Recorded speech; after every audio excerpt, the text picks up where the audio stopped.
Are you wondering whether YouTube is the right platform to focus on for your business? If that's you, in this video today, I want to walk you through my exact 5-step framework to help you decide. And if you watch all the way until the end, I can guarantee you that you will be able to make an informed decision to choose the right social media platform for your business. So before we dive into the actual framework, I just want to take 30 seconds to share something that I'm seeing a lot of small business owners are making as a mistake right now. So they try to be on every single platform everywhere at once, right? That definitely is not going to work out unless you have been doing this for a while and have a track record of growing a following across multiple platforms. So it's important to be realistic and not spreading yourself too thin initially, because you're splitting your time, attention, and focus across all the different 5 to 6 different platforms pretty much guarantees you're not going to be successful on either, right? So what I would recommend is you just focus on one platform, pick one that's the best, and try to really see some real progress on that first. And once you see real traction, then you can spread to another platform. So the first step here is audience fit, which is you have to ask yourself which social media platform has the highest concentration of my ideal audience being active there.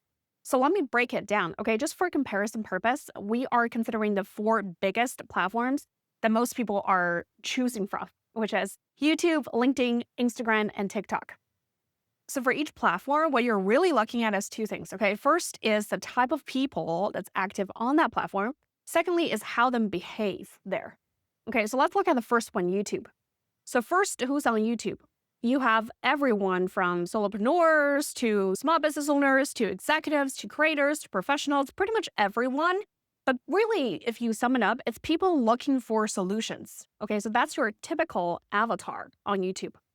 Now, secondly, we need to look at how they behave while they're on YouTube. Either they're actively searching for something that's specific, for example, how to find my next job, or they're browsing on their home page on YouTube and clicking into a topic they're interested in and watching and learning. So either way, both behavior shows really high intent because they choose what they're interested in and they would consume the content. So this is great for service providers who need time to build some trust, to educate their audience before the conversion happens.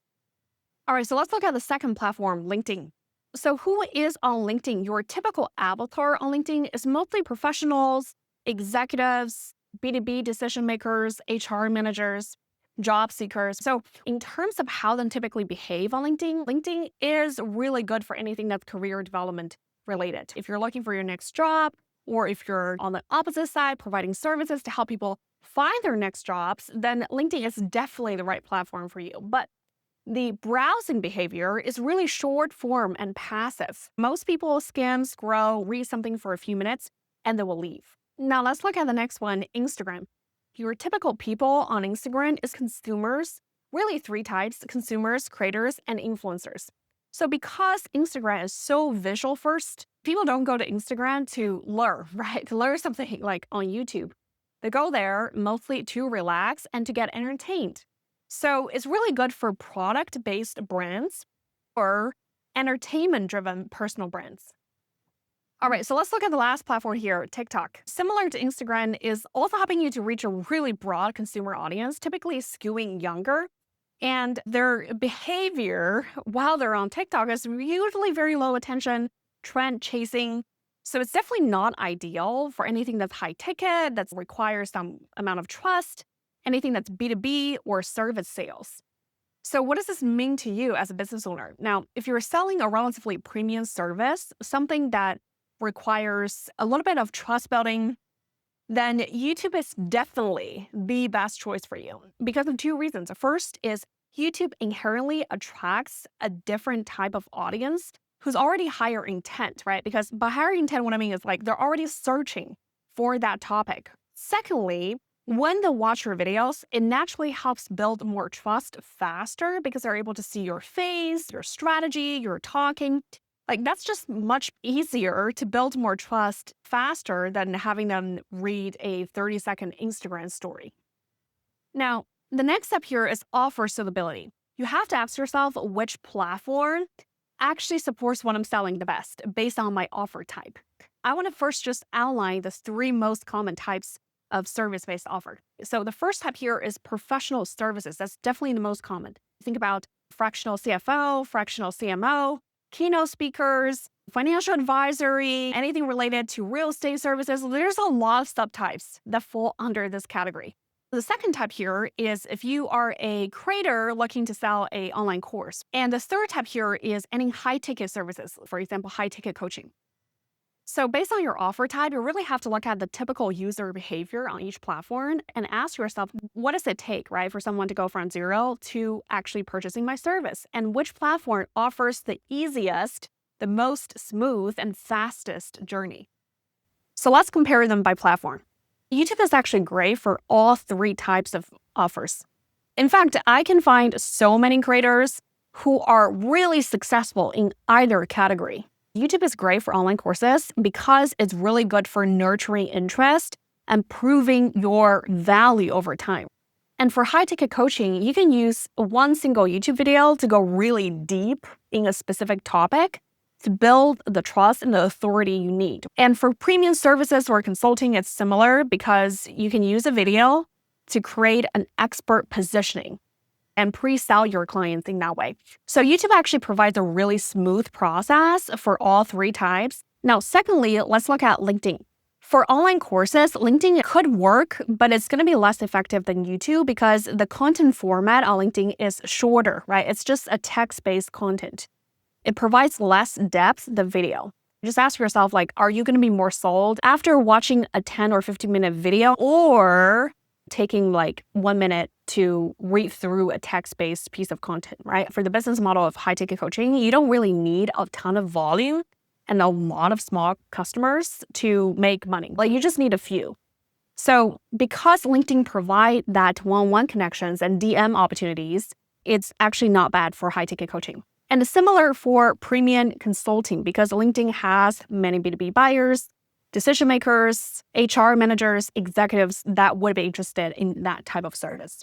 Now, let's look at Instagram. In terms of online courses, it works best for lower ticket because you are looking at a more consumer audience. And in terms of high-ticket coaching, it's not great, I would say, except in a few niches, such as health coaching, relationship coaching, that's inherently more consumer-focused, but it's not as strong for B2B service. Now, for premium services or consulting, it's relatively weak on Instagram because people go there to get entertained, right? It doesn't really support professional credibility long-term. Finally, let's look at TikTok. And for TikTok, for online courses, it could work if it's lower ticket.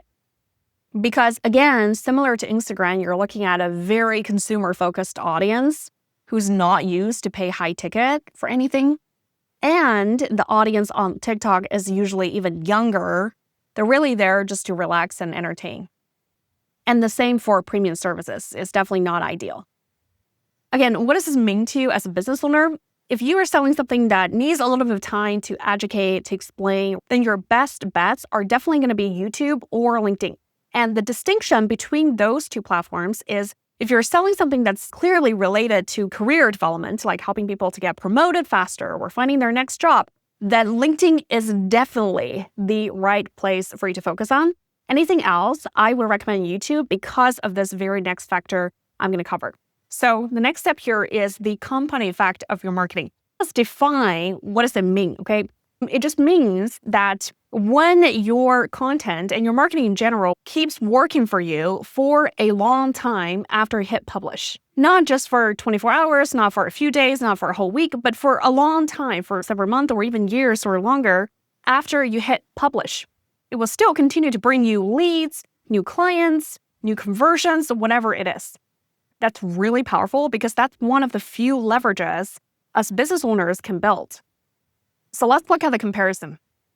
So first, YouTube. Now, the content lifespan on YouTube is really long. Okay, so we're looking at several months at least, if not years. If you're doing a search on YouTube, you can see most of the really successful YouTubers, their videos typically last them for years, and it gets better and better over the years.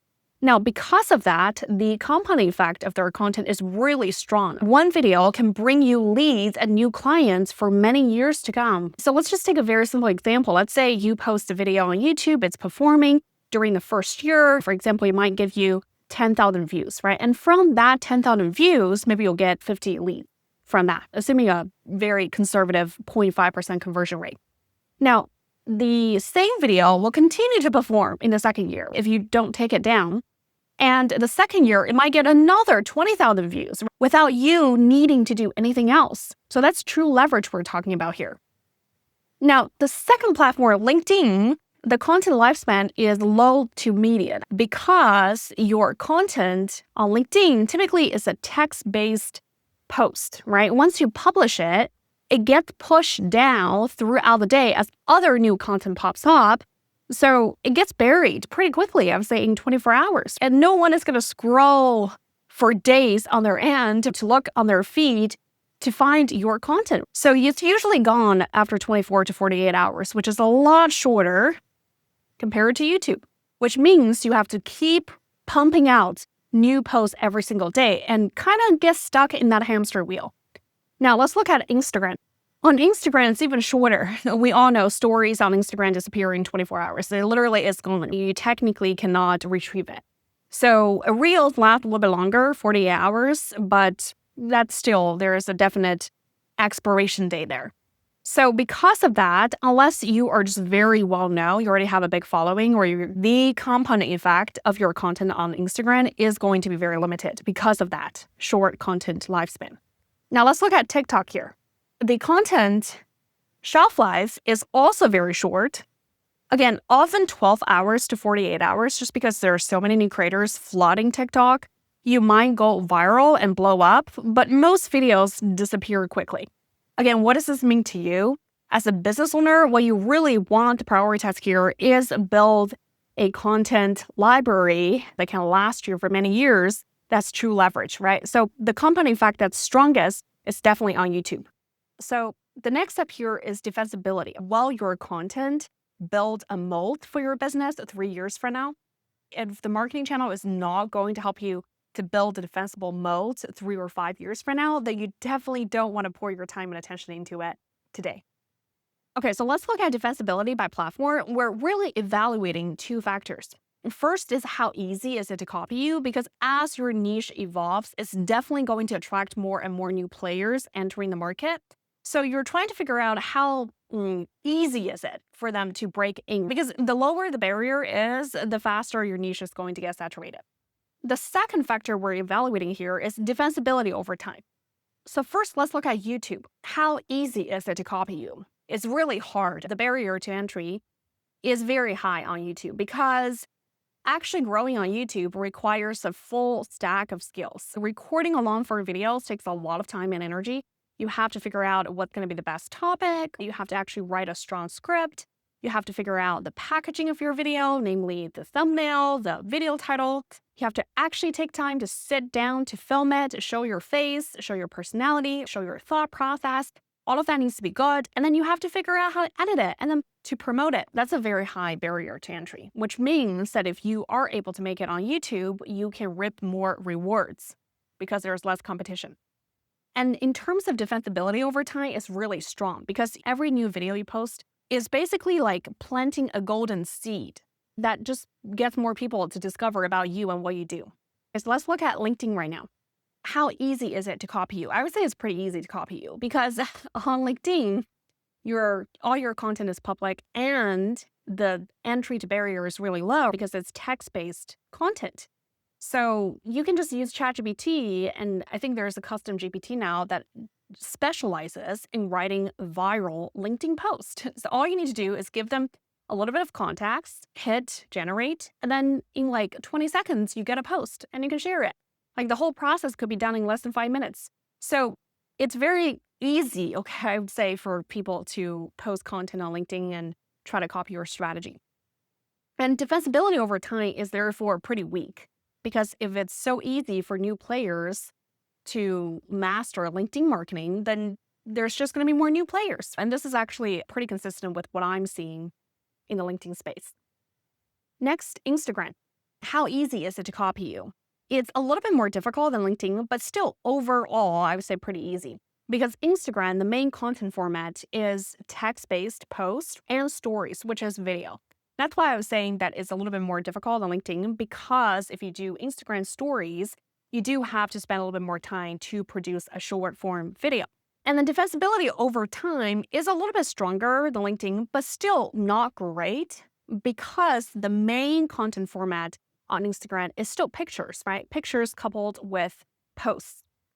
So the takeaway here is when you're choosing a platform to focus on initially, you want to choose a platform that can help you leverage your content. Because the worst case scenario is in 3 to 5 years, when your niche gets oversaturated, you have to work harder and harder every day and be stuck in that hamster wheel to have to keep churning out new content. You don't want to do that.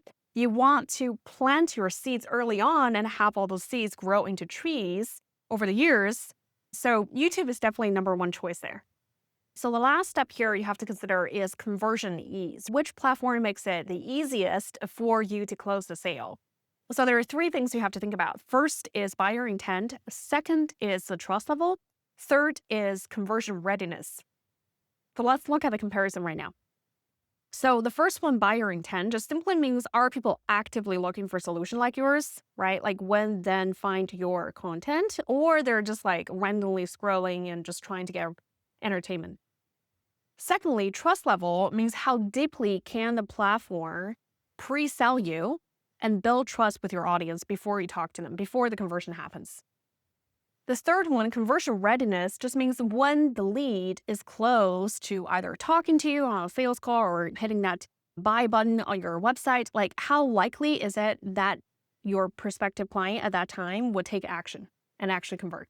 First, YouTube, your buyer intent is really strong. Typically, people find your videos on YouTube by searching for something specific already. So for example, if I'm searching for something like how to lose weight in 30 days, and you are one of the first ranked videos and I watch your video, then what does this mean? It means that I am highly interested in losing weight already before finding your videos.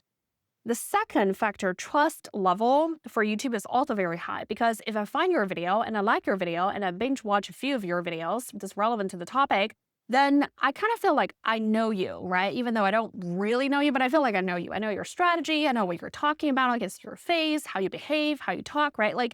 That quickly builds trust very, very fast. And third, conversion readiness. If I'm already interested in this topic, I'm applying to join your program to lose weight, and I've already watched a lot of your materials and content on YouTube, then I am showing up on the call, feeling really warmed up. I'm ready to purchase. So let's look at LinkedIn. The buyer intent is moderate because I could be on LinkedIn just scrolling, looking for information, looking to network with other people in my niche. The buyer intent here is lower. Now, trust level, it's going to be median, because if I find you and somehow I'm interested and I got in contact with you on LinkedIn, probably because I've already seen your post. It takes me 2 or 3 minutes to read one. So I feel like maybe I know you a little bit, but I'm not quite there yet. And the conversion readiness, therefore, as a result of that, is pretty moderate. It's going to be a lot lower than YouTube. So let's look at Instagram. The buyer intent is pretty low because people don't go there to learn. Again, they're just there to get entertainment and just relax. So now you know how to choose the right social media platform for you to focus on. And even if YouTube is the right move for you, most creators and small business owners still get stuck because they make it way harder than it needs to be to grow. But the truth is, YouTube has never been easier to grow on in 2025. Okay, anyone can blow up if you know how the algorithm has changed and how to use smart AI strategies to help you grow faster. So in the next video, I'll show you why YouTube is now essentially on easy mode and the exact shifts you have to make to grow faster and easier. And I also have a free YouTube growth series here. Feel free to check it out. Now, if you like the content today, please don't forget subscribe so you don't miss my next week's content. And on this channel, we mostly talk about how to support small business owners to grow their YouTube channels faster by using smart AI-powered strategies and workflows. I'll see you in the next video.